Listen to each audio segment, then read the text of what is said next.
ब्रह्ममुरारिसुरार्चितलिङ्गं निर्मलभासितशोभितलिङ्गम्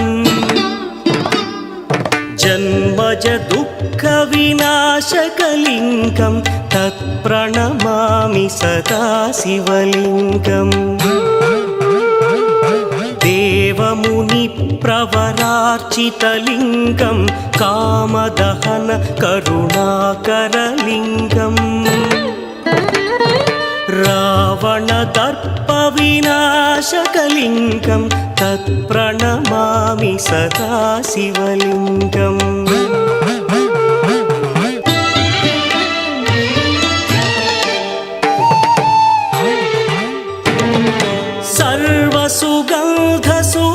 सर्वसुगन्धसुलेपितलिङ्गं बुद्धिविवर्धनकारणलिङ्गं सिद्धसुरासुरवन्दितलिङ्गं तत्प्रणमामि सदा शिवलिङ्गं कनकमहामणिभूषितलिङ्गं फणिपरिवेष्टितशोभितलिङ्गम्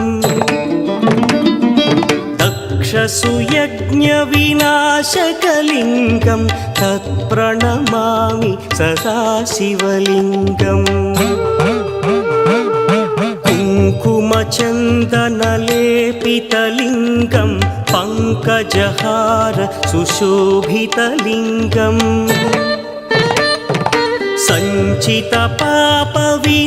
सञ्चितपापविनाशकलिङ्गं तत्प्रणमामि सदा शिवलिङ्गम्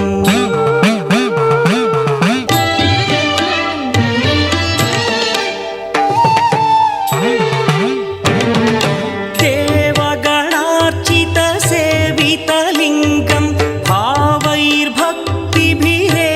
च लिङ्गं दिनकरकोटिप्रभाकरलिङ्गं तत्प्रणमामि सदा शिवलिङ्गम् अष्टदलोपरिवेष्टितलिङ्गं सर्वसमुद्भवकारणलिङ्गम्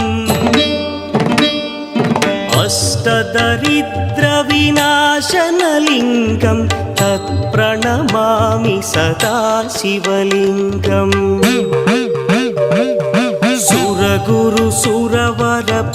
सुरगुरुसुरवरपूजितलिङ्गं सुरवनपुष्पसदार्चितलिङ्गम् परमपदं परमात्मकलिङ्गं तत्प्रणमामि सदा शिवलिङ्गम् त्रिदलं त्रिगुणाकारं त्रिनेत्रं च त्रियायुधं त्रिजन्मपापसंहारम् एकबिल्वं शिवार्पणम्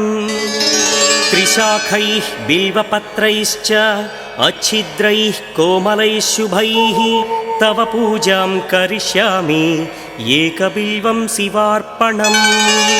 कोटिकन्या महादानं तिलपर्वतकोटयः काञ्चनं शैलदानेन एकबिल्वं शिवार्पणम् काशीक्षेत्रनिवासं च कालभैरवदर्शनं प्रयागे माधवं दृष्ट्वा एकबिल्वं शिवार्पणम् इन्दुवारे व्रतं स्थित्वा निराहारो महेश्वरा नक्तं हौष्यामि देवेश एकबिल्वं शिवार्पणम् रामलिङ्गप्रतिष्ठा च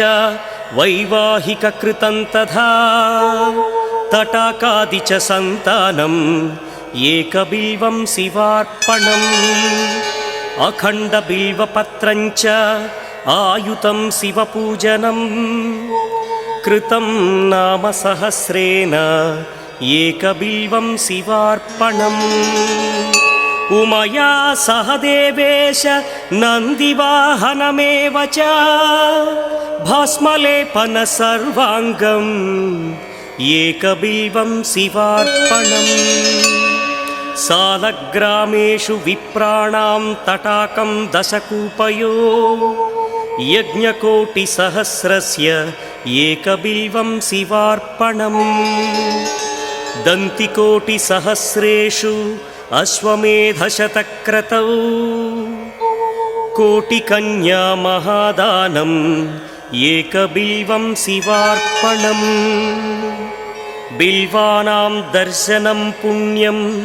स्पर्शनं पापनाशनम् अघोरपापसंहारम् एकबिल्वं शिवार्पणम् सहस्रवेदपाठेषु ब्रह्मस्थापनमुच्यते अनेकव्रतकोटीनाम् एकबिल्वं शिवार्पणम् अन्नदानसहस्रेषु सहस्रोपनयनं तथा अनेकजन्मपापानि एकबिल्वं शिवार्पणम् बिल्वाष्टकमिदं पुण्यं यः पठेच्छिवसन्निधौ शिवलोकमवाप्नोति एकबिल्वं शिवार्पणम् प्रभुं प्राणनाथं विभुं विश्वनाथं जगन्नाथनाथं सदानन्दभाजम् भवद्भव्यभूतेश्वरं भूतनाथं शिवम्